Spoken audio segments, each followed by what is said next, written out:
Senator from Tennessee is recognized. Thank you, Madam President. I find it so interesting that my friend and colleague across the aisle is trying to deflect questions and concerns that we have by insinuations and some pretty disgusting slander. And I am sorry that we have listened to that here on the floor of this chamber. And yes, indeed, I am coming to the floor today to oppose discharging Vanita Gupta from this floor to be confirmed as the Associate Attorney General. And yes, I have concerns. I have had questions in committee.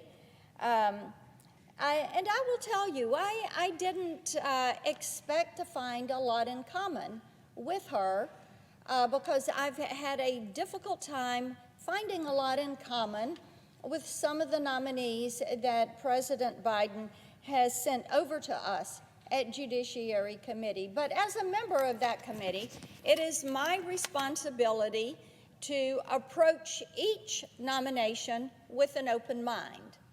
Some, I have decided, were worthy of an aye vote.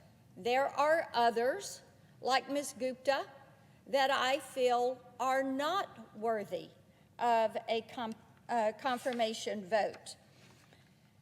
Over the course of the review of information, and to my friend, the chairman of the Judiciary Committee, 11,000 pages of documents, if you can send in 1,000,000 pages of documents, but if you're not answering the question, if you're trying to circumvent the question, or nuance it, or dance around it, it still doesn't answer the question. So the volume doesn't really matter. What matters is someone that steps up and says, here is my answer. Clear, concise. That's what you want to hear. That's what the American people expect. But I arrived at the opinion that, no, I didn't think she was fit to take that number 3 position, not because I disagree politically, but because her answers that she gave on some specific issues, police funding, drug legalization, qualified immunity, were so inconsistent with what she had previously said or what she had previously written that no one can say with any degree of certainty what she will do with the newfound power if we decided to give that to her. No one knows what she would do.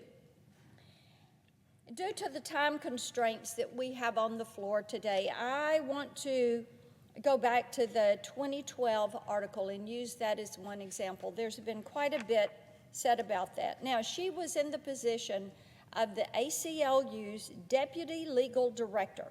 She wrote an op-ed arguing, and I quote, and we've just heard a good bit about this, states should decriminalize simple possession of all drugs, particularly marijuana and for small amounts of other drugs. That is a quote.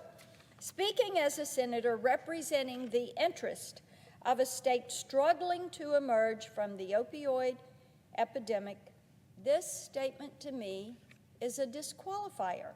It is as simple as that.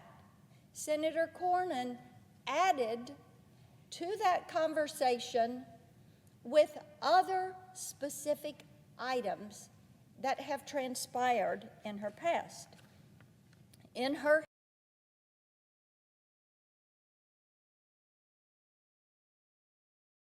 hearing, which took place in March, Ms. Gupta almost got away with disavowing that op-ed. But when we pressed her on it, what did she have to say? That her position had evolved. And it seems that there is an issue with some of these nominees that are coming before us. They are going through these just-in-time, road to Damascus evolution processes. All of a sudden, they're evolving to a position of something they think the committee wants to hear, that they think will help them skirt through, that they think will help them get confirmed so that they can hold the power. Now, Ms. Gupta has also evolved on criminal justice reform, on the fundamentals for that, and as we've discussed on this floor today, the fact checkers have had a pretty good time with that. Back in March, the Washington Post took her to task. Senator Cornyn talked about this, her evolving position, her shifting views on defunding the police, decriminalization of drugs. This is the Washington Post. This is the Washington Post that gave her the unusual upside-down Pinocchio, because she was flip-flopping and evolving at such a rapid rate, they couldn't keep up with it. Now, Madam President, everyone has the right and the opportunity to change their mind. Absolutely, people have the right to change their mind. But trying to follow the many changes of her mind on the issue of drug crime, on decriminalization, on defunding police, these are important issues to our communities. These are not a game. These are very important issues to the safety and security of our communities. The number of inconsistencies in her testimony more than tests the boundaries of understanding. Is she still evolving? Is she going to flip-flop, as the Washington Post says, back to her previous opinions of 2012? Is she going to flip-flop again? Would we see that in the next 11,000 pages of documents that were submitted, that she's decided to change her mind one more time? From what standard is she going to work at the Department of Justice? Each of these are concerns. Each of these are reasons that my hope is that this chamber will refuse to discharge Vanita Gupta for a confirmation vote. I yield the floor.